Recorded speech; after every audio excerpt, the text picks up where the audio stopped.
वारिस पठान, आप निंदा नहीं कर रहे हैं, आप जलालुद्दीन की निंदा नहीं कर रहे। विनोद बंसल यहां पर सवाल उठा रहे हैं आप पर, बोलिए।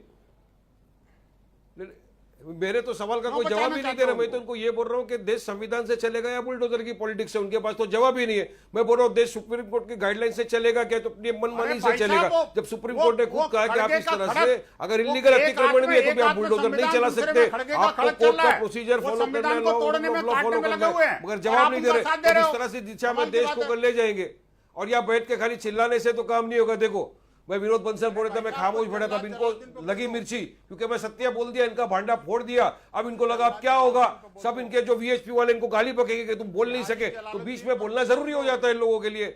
पॉलिटिक्स ये है इनका। सुनिए बंसल, सुनो, देश संविधान से चलेगा, कायदा कानून का पालन सबको करना पड़ेगा, रूल ऑफ लॉ फॉलो करना पड़ेगा। अगर आपको लगता है किसी ने कोई भी घटना की है, कोर्ट में जाओ, कोर्ट से आदेश लो, पढ़ो। 8.5 साल से सो रहे थे, उसकी कोई बात नहीं। 100 करोड़ जमा हो गया बैंक के खाते में, जब तक एटीएस सो रहा था तब तक कोई जागा नहीं। उसके बाद अचानक से जाग गए, 40 कमरे का बड़ा बंगला बन गया, तब तक कोई जागा नहीं। तब तक ना इलीगल अतिक्रमण दिखाना खुद दिखा, सब घूस खा रहे थे तुम लोग। यूपी के अंदर 8.5 साल से योगी की सरकार के जितने कर्मचारी घूस खा रहे थे, पैसा खा रहे थे, जो बनाने दे दिया तुमने इतना बड़ा मकान, वारिस पठान, उसके बाद आके तोड़ डालेंगे आप, तो कायदे का क्या करेंगे, संविधान को क्या करेंगे? तुम लोग अपनी अपनी चलोगे क्या? लेकिन वारिस पठान, अरे जलालुद्दीन को तो जो होगा नहीं, वारिस पठान होने दो ना, कोर्ट पे कोई यकीन रखो ना। दादागिरी जो होगा नहीं, आप बोलिए, आप बोलिए, जल्लाद जलालुद्दीन को जला दो। साहिल भाई, अरे एक शब्द बोल दो, जल्लाद वारिस पठान को जला दो। बोलने का कोर्ट ने बोला है क्या? कोर्ट जिस दिन उसको डिक्लेयर कर देगा सब बोलेंगे, चलो जिस दिन कोर्ट कुछ बोलेगा करे, कोर्ट बोलेगा, वारिस पठान, कोर्ट बनेगा। ये लोग आके कुछ भी नफरत फैलाने की बात नहीं, यहाँ तक कोर्ट बोलेगा। कोर्ट को नहीं मान रहे, ऊपर शर्मा ने बोल दिया, साहिल भाई माफ भाई बोले कोर्ट की अच्छा, धज्जियां उड़ा रहे हैं। अच्छा विनोद बंसल जी, विनोद बंसल जी, एक मिनट, वारिस पठान, चलिए एक मिनट, जरा एक मिनट शांत हो जाइए। वारिस पठान, मुझे आपसे एक सवाल पूछना है, ये चर्चा आगे बढ़ाने से पहले। विनोद बंसल एक सेकंड, विनोद बंसल एक मिनट, विनोद बंसल एक मिनट, मुझे चर्चा संगीत रागी और आशुतोष के पास ले जाने के पहले वारिस पठान से मुझे एक सवाल पूछना है। वारिस पठान, चलिए बुलडोजर एक्शन को लेकर आप सवाल उठा रहे हैं, ये भी हम सवाल उठा रहे हैं कि भाई सरकार को ये पहले बात समझ में क्यों नहीं आई, लेकिन एक इस तरीके का रैकेट चल रहा था, क्या इस जैसे लोगों के वजह से जो धर्मांतरण के खिलाफ, कानून के खिलाफ एआईएमआईएम जैसी पार्टियां सवाल उठा रही थी, क्या उसको झटका नहीं लगेगा? आपको नहीं लगता कि इसके वजह से उसको झटका लग जाएगा?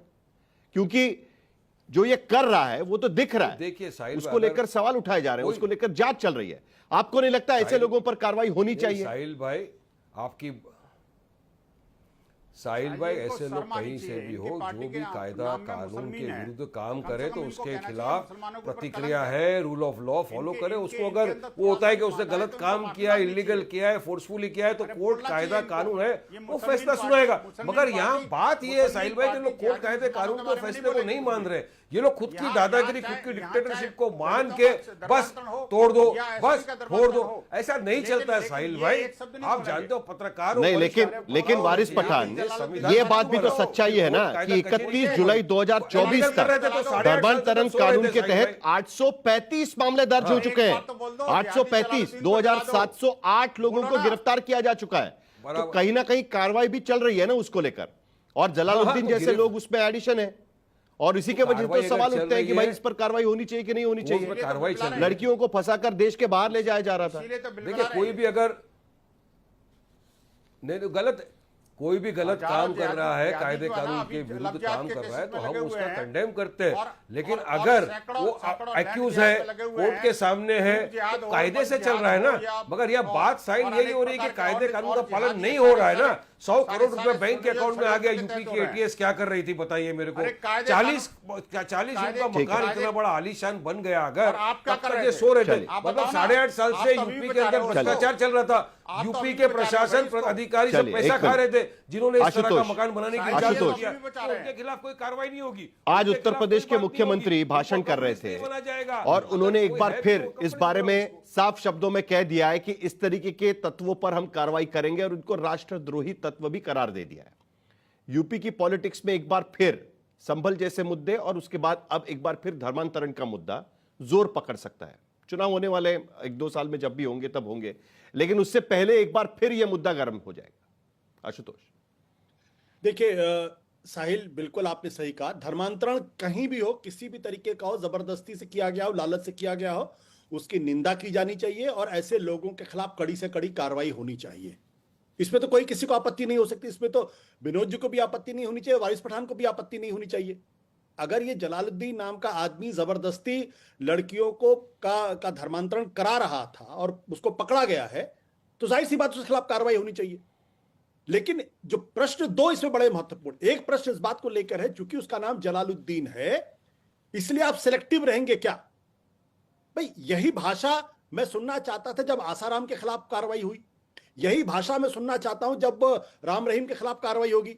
तो राम रहीम के घर और तमाम जो उसके इलाके हैं वहां कितनी जगह बुलडोजर चले।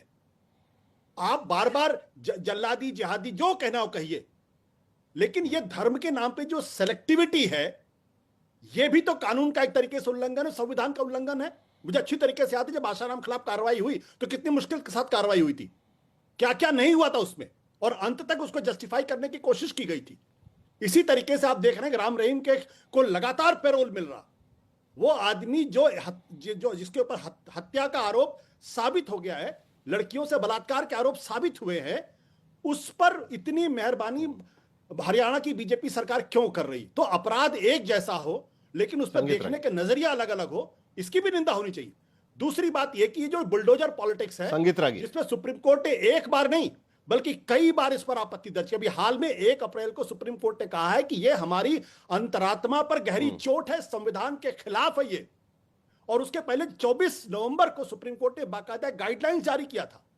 ये जो बुलडोजर पॉलिटिक्स है पूरी तरीके से असंवैधानिक है, गैर कानूनी है और देश के संविधान का खुला मखौल उड़ाने की कोशिश है।